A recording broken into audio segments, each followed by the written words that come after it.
2 years ago, during the very early days of the COVID lockdown, an eerily unsettling event occurred. I had shifted to a remote work setup, while my wife, managing an HR job for a local grocery store, was going out to work most days. Our 7-year-old daughter, like many other kids at the time, was attending her classes online. At first, it was like getting a divine blessing. It was work from home time. I spent more time with my family, and our days went pretty much to the rhythm as before. Breakfast together, daughter logged into her virtual school, and I for endless Zoom meetings. My wife had already left for the morning and never came back before the evening. I had my room downstairs. My daughter would go to her upper room where she sits doing her schoolwork, while from time to time, I would hear her calling out or playing around during her breaks. That were little moments that broke up the monotony of my workday. But on one single afternoon, the house grew ominously quiet. At first, I supposed it was because she was really into her schoolwork, or playing quietly. The silence dragged on for so long, though, and did not sit well with me. So I called out to her, just to make sure everything was all right. She answered, in her usual, cheerful tone, "I'm okay, Daddy." Just like when she gets lost in her own world. I thought to myself, let's try to get back to work, but something was amiss. Maybe I was paranoid, but that silence was heavy in my head at the back. 2 hours went by, and then I could hear her coming down the stairs to get a snack. So I got up to stretch and asked her how her day had been. She smiled and told me that she had completed her homework early. I told her to play softly for just another little while and return to my work. But it didn't take long before something even weirder was to occur. I heard a voice from upstairs. It was really soft, but there was definitely something there. Low, almost as if someone were talking. I thought it was one of the TV shows or videos she likes to watch on her iPad. But upon closer listening, I realized it wasn't her voice, it was a man's. Initially, I tried to make excuses to myself. Perhaps it was the sound effects from one of her games. But the more I listened, the more apparent it became that it wasn't a show or game. The voice was too quiet and too clear, and there was this weirdly chatty tone to it. My stomach knotted up.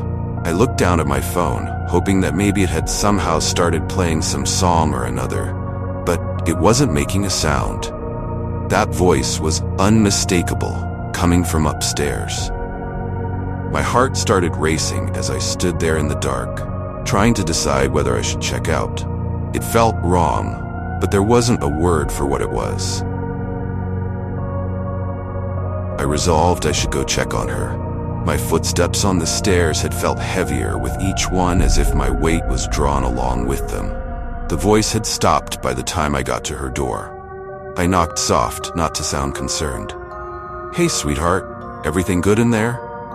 "Yeah, Daddy, I'm just playing," she replied, completely unbothered.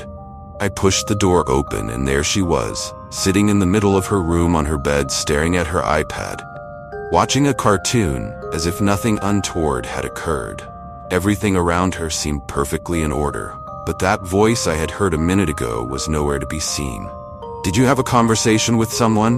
I asked, not wanting my voice to sound suspicious. She looked at me for a moment, a trace of slight confusion on her face.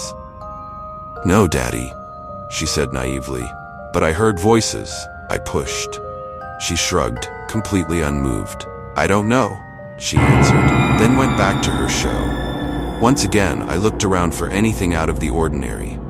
My eyes would then fall on the security camera we installed that always pointed directly into her bed. Everything was normal. A sensation of relief washed over me, but that nagging didn't disappear. I kissed her on the forehead, told her to let me know if she needed anything, and went back downstairs.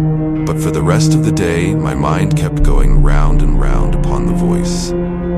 It was like an itch I couldn't scratch, always stuck at the back of my head. That night, I slept very little. Sleep filled my dreams with strange images. In one of these visions, I was in my daughter's room, but it was no longer my daughter's room. darker walls and a feeling of space enclosing me seemed to describe this moment. The same man from before whispered at the back. This time, his voice spoke about my daughter. Worst of all, I was immobile and powerless to stop whatever was happening. I woke up with a cold sweat, shaking and telling myself it was only a dream. I did think of mentioning it to my wife, but she had already had a rather long day, and I was not going to burden her with something I probably dreamed up. The next day, over dinner, my daughter asked me something that made chills travel down my spine. "Daddy, what is a machete?" I froze, my brain reeling. "Where did you hear that word?" I asked, my voice barely steady. "I don't know," she shrugged as if it were no big deal. I got a glimpse of my wife, who was just as lost in thought as I was. We hadn't watched anything violent, and we certainly didn't talk about weapons around her. "Did you hear it in a game or a video?" I pressed a bit more. "I don't know," she said softly, as if unsure. That was when everything began to seem off. Horribly so. I tried to keep calm, but this creeping sense of foreboding that had settled over me. Throughout those next days, I paid more attention to her life, almost looking for anything out of the norm. She seemed perfectly fine, but every now and then I would catch her glancing at the camera in her room, as if she somehow knew something about it that I did not. One night, after we had put her in bed and my wife and I were watching TV downstairs, we heard it again, his voice. This time it was louder, and it was coming from her room. I leapt out of my chair and ran upstairs. My heart was pounding, my head reeling. When I flung her bedroom door open, she sat up in bed. Her face was pale and all but glowing in the shaded light of the room. Her eyes were wide with the same rabbit-in-headlights look that had been there all along. "Daddy?" she whispered. "He's talking to me again." My stomach dropped. He wasn't coming from anywhere in the room. He was coming from the camera. I pulled the camera off the wall. My stomach churned inside me. Some creeper had been stalking this girl, speaking to her from some other planet, through that camera for who knows how long. We immediately called the police. She narrated everything to them. The voice was asking questions from her, finding out about our family, our schedules, and telling her not to tell anybody or something bad would happen to her. They said it was very probably a hacking into our security system. They said they had already seen such incidents with other families, but that the possibility of all this being done by some spy person stalking us was awful. We stayed in a hotel for the next few nights, while the police tried to track down the hacker. They didn't find much, just a few traces of an IP address that led to nothing. But the damage was already done.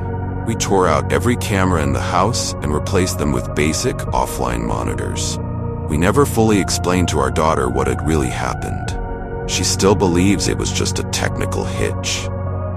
Even to this day, every so often I get the feeling that someone is staring, waiting, and all the little noise and sound makes me wonder, what if he's not?